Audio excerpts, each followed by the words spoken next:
দেশ বাঁচাতে ভারত থেকে সুতা আমদানিতে নিষেধাজ্ঞা দিল বাংলাদেশ। দেশি মিল, দেশি শ্রমিকদের পাশে দাঁড়ানোর সাহসী সিদ্ধান্ত।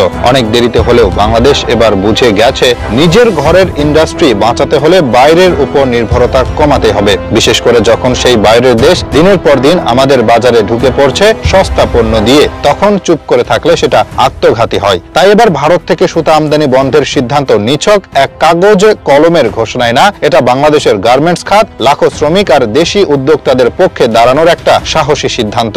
অনেক বছর ধরে ভারতীয় সুতা অল্প দামে আমাদের বাজারে ঢুকেছে, এতটাই সস্তায় যেটা দিয়ে আমাদের নিজের কারখানা চালানোই সম্ভব হতো না। লোকসান গুনতে গুনতে অনেক মিল বন্ধ হয়ে গেছে, হাজার হাজার শ্রমিক বেকার হয়ে রাস্তায় নেমেছে, অথচ তখন কেউ গায়ে মাখেনি। আগের সরকারগুলো শুধু হাত গুটিয়ে বসে থেকেছে, কারণ তারা ভাবতো প্রতিবেশীর কথা বলা মানেই বন্ধুত্ব আর বাস্তবতা নিয়ে ভাবা মানে ঝুঁকি নেওয়া। কিন্তু এবার সেই ভাবনার জায়গায় পরিবর্তন এসেছে। ডক্টর ইউনূসের নেতৃত্বে যে সরকার এখন আছে তারা অন্তত বুঝতে পারছে দেশ চালাতে হলে আগে নিজের লোককে দেখতে হয়। এই নিষেধাজ্ঞা মানে দেশের ভিতরে ঘরের চাকা ঘোরানোর সুযোগ তৈরি হওয়া। আমাদের দেশের শত শত স্পিনিং মিল আছে যেগুলো অল্প কিছু সুবিধা পেলেই আন্তর্জাতিক মানের সুতা তৈরি করতে পারে, কিন্তু বাইরে থেকে যখন অতিরিক্ত সস্তায় সুতা ঢুকছে তখন তারা কোনোভাবেই টিকতে পারছে না। ভারত ঠিক এই কাজটাই করছিল, নিজেদের উৎপাদন চাকা সচল রাখতে আমাদের বাজারে পণ্য ঢুকিয়ে দিয়ে নিজেরা লাভ করছিল আর আমরা ঠকছিলাম। এটা এক পেশে খেলা ছিল যা আর চলতে দেওয়া যায় না। তবে এই সিদ্ধান্তে শুধু বাংলাদেশ লাভবান হচ্ছে না,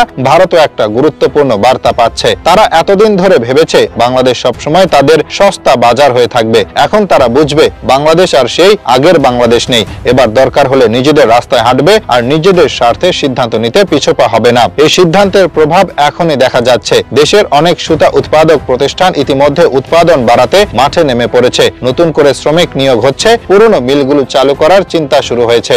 দেশের ভিতরের একটা কর্মসংস্থানের পরিবেশ তৈরি হচ্ছে, এটাই তো দরকার ছিল। বিশ্বের যে কোনো উন্নত দেশই এই পথেই হেঁটেছে। চীন, তুরস্ক, ইরান সবাই একসময় বাইরের পণ্য ঠেকিয়ে নিজের শিল্পকে আগলে রেখেছে। এমনকি আমেরিকা পর্যন্ত স্টিল, কৃষিপণ্য কিংবা টেক্সটাইল নিয়ে রাজস্ব সীমারেখা ঠিক করেছে। বাংলাদেশ যদি আজ এই সিদ্ধান্ত নেয় সেটা মোটেও অস্বাভাবিক কিছু না, বরং অনেক দেরিতে হলেও ঠিক জায়গায় এসে দাঁড়িয়েছে। এখন প্রশ্ন উঠতে পারে, সুতা আমদানি বন্ধ করে বাংলাদেশ কতটা লাভবান হবে? খুব সোজা ভাষায় বললে শতভাগ লাভে থাকবে বাংলাদেশ। কারণ এতদিন যে বিপুল পরিমাণ টাকায় ভারতীয় সুতা কিনে আনছিলাম সেই টাকা সরাসরি চলে যেত ভারতীয় মিল মালিকদের পকেটে। এখন সেই টাকায় থেকে যাবে বাংলাদেশে, থাকবে দেশের শিল্পপতির কাছে, থাকবে শ্রমিকের ঘামে, থাকবে কারখানার মেশিন ঘোরানোর পেছনে। এই অর্থ আবার ব্যবহার হবে নতুন মেশিন কিনতে, নতুন কারখানা বসাতে আর নতুন হাজার হাজার মানুষের কর্মসংস্থান তৈরি করতে। এখানেই তো আসল জিনিস, রেমিট্যান্স আর গার্মেন্টস মিলে বাংলাদেশের অর্থনীতির চালিকা শক্তি। এই খাতে যদি আমরা নিজের পায়ে দাঁড়াতে না পারি তাহলে আমাদের অন্য কোথাও দাঁড়ানোর সুযোগই থাকবে না। আর ভারত তো সেটা ভালো করে জানে। তাই তো সুতা, তুলা আর কাপড় সব খাতে তারা বাংলাদেশে সস্তায় পণ্য ঢুকিয়ে আমাদের শিল্পকে দমিয়ে রেখেছিল। অনেকটা এমন ভাবে যেন তোমরা শুধু দর্জি হয়ে থাকো, কাপড় আমরা দেব, লাভও আমরাই নেব। এই মনোভাব আর চলবে না। সবার মনে রাখা দরকার, বাংলাদেশ কোনো সহানুভূতির বাজার নয়। এই দেশে নিজের মাথা খাটিয়ে, নিজের শ্রমিক দিয়ে, নিজের প্রযুক্তি আর পরিশ্রমে শিল্প দাঁড়ায়।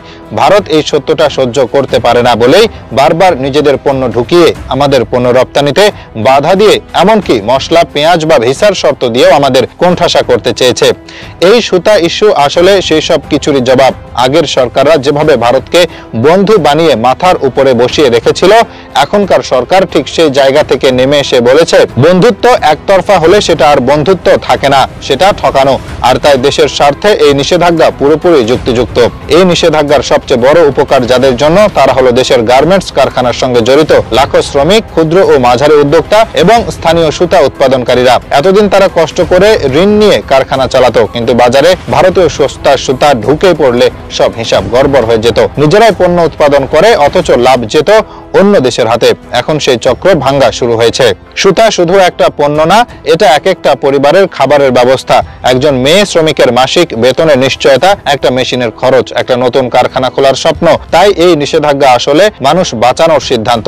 সরকার এখন বুঝতে পারছে শুধু বড় বড় প্রকল্প বা বিদেশি বিনিয়োগই সব না, নিজেদের মাটির শক্তিও বড় সম্পদ। অনেকেই হয়তো ভাবছেন ভারত থেকে সুতা না আনলে গার্মেন্টস খাত ক্ষতিগ্রস্ত হবে। একদম ভুল চিন্তা, কারণ দেশের ভেতরে এখন অনেক সুতা উৎপাদন উৎপাদনকারী প্রতিষ্ঠান তৈরি হয়েছে, শুধু দরকার ছিল বাজার পাওয়ার।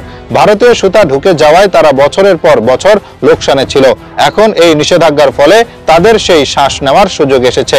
তারা আবার ঘুরে দাঁড়াতে পারবে, মিল চালু হবে, নতুন কর্মসংস্থান তৈরি হবে, অর্থনীতির চাকা ঘুরবে স্থানীয় শক্তি দিয়েই। আরেকটা গুরুত্বপূর্ণ দিক হলো এই সিদ্ধান্ত আমাদের কূটনৈতিক অবস্থানকেও বদলে দিচ্ছে। এতদিন ভারত বাংলাদেশকে অনেকটা ছোট ভাই ভাবেই দেখেছে। যে কোনো সময় পেঁয়াজ রপ্তানি বন্ধ, হুট করে ভিসা স্থগিত, কূটনৈতিক অশোভন আচরণ, সবকিছু যেন একটা একতরফা সম্পর্কের দৃষ্টান্ত হয়ে দাঁড়িয়েছিল।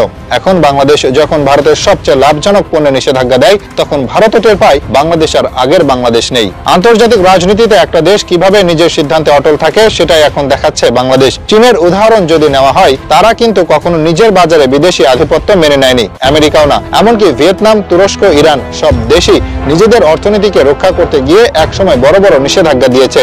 তারা আজ যেখানে দাঁড়িয়ে, তার পেছনে এসব অস্বস্তিকর কিন্তু প্রয়োজনীয় সিদ্ধান্তেরই ভূমিকা ছিল। আজকে বাংলাদেশ সেই পথে হাঁটছে। কোনো আবেগ নয়, পুরোপুরি বাস্তবতা ভিত্তিক একটা সিদ্ধান্ত।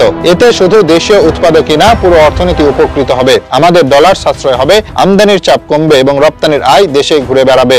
এই ধরনের সিদ্ধান্ত একা কোনো সরকার প্রধান নিতে পারেন না, যদি না তার মাঝে সৎ সাহস, প্রজ্ঞা আর দেশপ্রেম থাকে। আর এখানে ডক্টর ইউনূস সরকারের প্রজ্ঞা প্রমাণিত হলো। তিনি চেয়েছেন দেশের ভিতটা শক্ত হোক। তিনি দেখিয়েছেন সরকার যদি জনগণের পাশে থাকে, তাহলে কোনো প্রতিবেশী দেশই চোখ রাঙিয়ে কিছু করতে পারে না। এটা হলো নতুন বাংলাদেশের আত্মবিশ্বাসের গল্প, একটা সাহসী সিদ্ধান্ত যেটা শুধু অর্থনীতির না, মনের ভেতরের স্বাধীনতারও প্রতীক।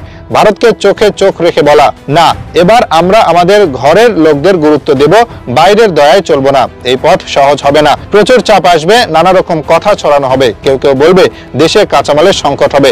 কিন্তু মনে রাখতে হবে, আত্মনির্ভরতা কখনো সহজে আসে না। একটু কষ্ট হলেও নিজেদের সিদ্ধান্তে অটল থাকলেই একদিন উন্নয়নের গল্পটা সত্যি হয়। আজকে যদি এই পথে আমরা এগিয়ে যাই, তাহলে আগামী 5 বছরে বাংলাদেশ আর ভারত